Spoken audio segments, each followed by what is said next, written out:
Hey, Bruce Niller, your boomer consumer. I think this is going to be a fun video, especially if you're serious about collecting vinyl records. Recently, I came across an article that's about a report done by Luminate. It's part of, I guess, HT Music Business Worldwide that said 50% of people buy vinyl records don't own a record player. I'm thinking to myself, this has to be clickbait. Well, it turns out not necessarily. Now, before I go any further, let me apologize for my voice. This time of the year, it just, I don't know whether it's the pollen, I don't know what it is, heat and humidity, but it really gets to my voice. So I apologize in advance if it crackles too much or breaks up too much. But I thought this was important to get to right away. And Buddy is in the studio. That's my cat. Let's talk a little bit about some of the reasons why people would buy records even though they don't own a turntable. Now, I did my own research, and I also talked to some people I know in the vinyl community that are avid record collectors to get some opinions from them as well. Now, in all honesty, nobody I spoke to actually bought records that did not have a turntable, the folks that I know. But there was some anecdotal information that I got, so I'm going to share with you. Now, the first reason is about collectability. Whether it's the artwork, whether it's a limited edition, whether it's a certain kind of pressing, there's kind of a thrill in the hunt for a certain thing. And if it's rare and it's something you really want to add to your collection, that just makes it that much more satisfying to get it. And there's a number of records out there that are highly collectible, highly desirable. And so it's like having a trophy to some people. Now, another thing is a community, and I think this is a big one. The vinyl community is very active.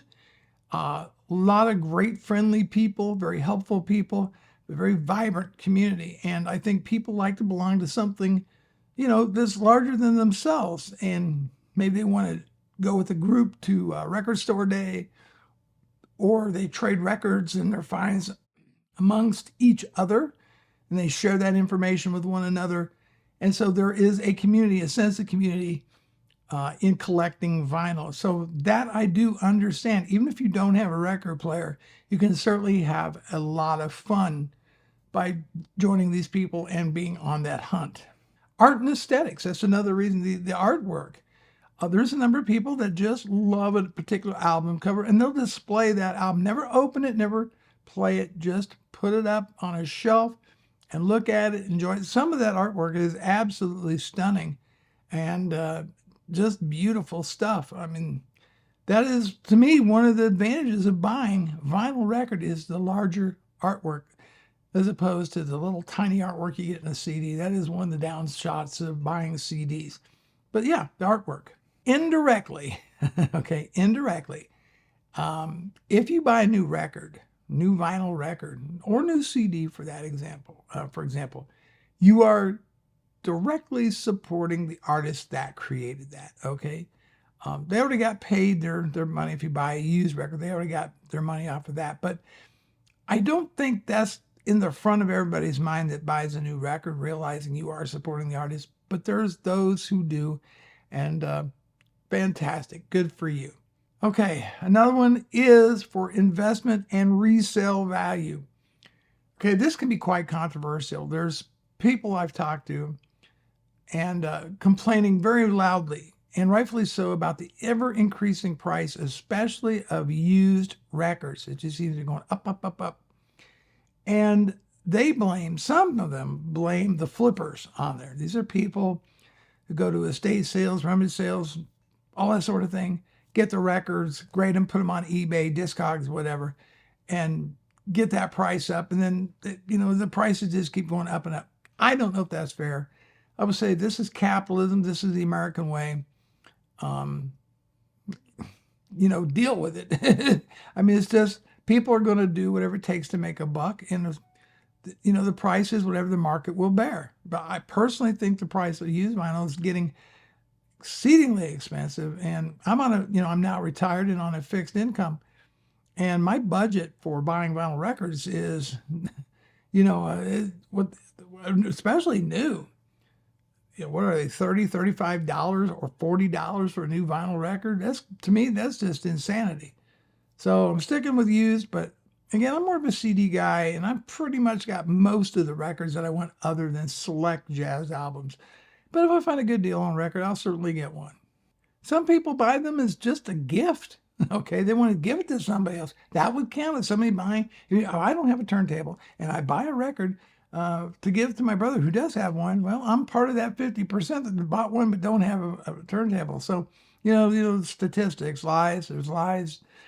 There's lies, damn lies, and statistics. So make that of you will. However, there are, there's just people out there that they just want to give it away, or they just want a souvenir or something like that. This one, okay, sound quality. Even though they may not have a record player now, they believe that vinyl sounds inherently better than digital. And so when they do get one, they'll have the music that they love in a format that they love. I don't know.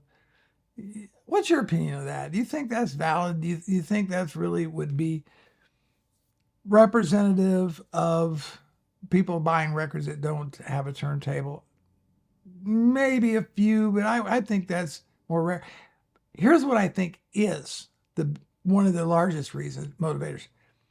Fear of missing out, FOMO, cultural trends, and the hype train. Especially when you get near the holidays or record store day, you start seeing news reports and YouTube videos, and the newspapers will start talking about the vinyl resurgence. Like you're gonna miss out on this great, wonderful thing if you don't hop out to your local record store and pick up some vinyl. And I think that is kind of a motivator to some people to get in collecting vinyl because they don't want to miss out. Look, folks, there's no guarantee 5, 10, 20 years from now that vinyl will be red, red hot. In fact, the whole market might collapse on it. I don't think so, but it's always a possibility. Collect what makes you happy, and the sheep be damned. All right. Follow your own true passion, whether it's CDs, cassette, reel-to-reel, vinyl, whatever you enjoy streaming. Stick with, don't let others talk into participating in something you're not necessarily interested in just because of fear of missing out. Anything else? Well, there's people that are saving their money to get a turntable. They want a really good one, for example. And so they're just getting the music lined up for that. So to summarize, there's a number of reasons why one might buy vinyl and not own a turntable. That doesn't mean that they're doing something crazy or weird. They've got their own unique reasons.